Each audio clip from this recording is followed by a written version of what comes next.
മറോണ മാർക്കസിന്റെ FC ഗോവയെ വീഴ്ത്തിക്കൊണ്ട് Mumbai city ISL 10ാം സീസണിന്റെ ഫൈനലിലേക്ക് പ്രവേശിച്ചിരിക്കുകയാണ്. ഇന്ന് നടന്ന മത്സരത്തിൽ സെക്കൻഡ് മത്സരത്തിന്റെ സെക്കൻഡ് ലെഗ് മത്സരമായിരുന്നു നടന്നിട്ടുണ്ടായിരുന്നത്. ആ മത്സരത്തിലും സെമിഫൈനൽ 2 മത്സരത്തിലെ ആദ്യ ഭാഗത്തിൽ നടന്ന തനി ആവർത്തനം തന്നെ മുംബൈ സിറ്റി FC വിജയിച്ചു കയറിയിരിക്കുകയാണ്. ഇന്നത്തെ മത്സരത്തിൽ 2-0 മുംബൈ സിറ്റി വിജയിച്ചു കയറിയിട്ടുണ്ടായിരുന്നത്. അങ്ങനെ അഗ്രിഗേറ്റിൽ ഇരുപാദങ്ങളിലുമായി 5-2 വിജയമാണ് മുംബൈ സിറ്റി സ്വന്തമാക്കിയിരിക്കുന്നത്.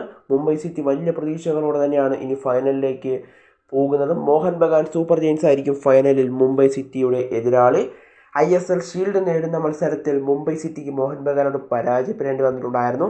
ആ കടം ഫൈനലിൽ മുംബൈ വീട്ടുമെന്നാണ് ഇപ്പോൾ മുംബൈ ആരാധകർ പ്രതീക്ഷിക്കുന്നത്. കൂടാതെ ISLലെ രണ്ടാമത്തെ കിരീടം ലക്ഷ്യമിട്ടായിരിക്കും മുംബൈ മെയ് 4 ഇറങ്ങുക. എന്നൊരു മികച്ചൊരു മത്സരം തന്നെ മോഹൻ ബഗാൻ വേഴ്സസ് മുംബൈ സിറ്റി ഫൈനലിൽ നമുക്ക് പ്രതീക്ഷിക്കാം. എന്തായാലും മോഹൻ ബഗാൻ മുംബൈ സിറ്റി ഫൈനലായിരിക്കും മെയ് 4 നടക്കാനായിട്ട് പോകുന്നത്. എന്തായാലും ഒരു മികച്ചൊരു മത്സരം തന്നെയാണ് നമ്മൾ പ്രതീക്ഷിക്കുന്നത്. FC ഗോവയ്ക്ക് ഇനി നാട്ടിലേക്ക് മടങ്ങാം.